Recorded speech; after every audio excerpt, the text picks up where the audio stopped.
वकील गुणरत्न सदावर्ते यांना मनसे कार्यकर्त्यांनी धमकी दिली। राज ठाकरेंविरोधातील तक्रारीनंतर कार्यकर्त्यांकडून धमकी देण्यात आली। गाडी फोडण्याची धमकी सदावर्ते यांना देण्यात आली।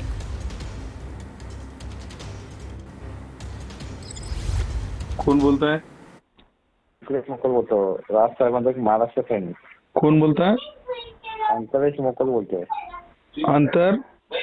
अंकलेश मोकल।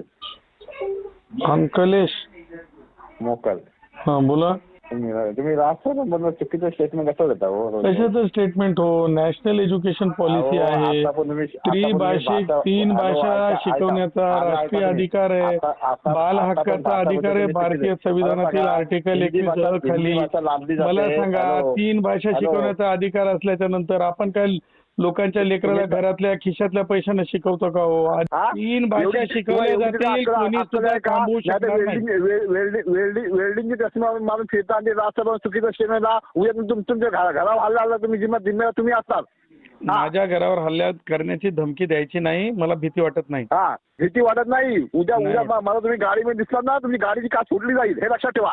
प्रत्येक महाराष्ट्रात तुमच्या रागाने बघणार आहे। तुम्ही अशा धमक्या देऊ नका। संविधानिक बाजू मांडताना तुम्हाला एवढं पण समजत नाही का? हिंदी भाषा लादली जाते आपल्यावर, तुम्हाला लाज वाटली पाहिजे। संविधानिक बाजू मांडताना मला भीती वाटत नाही। लास्ट आणि राज साहेबांबरोबर आता चुकीचे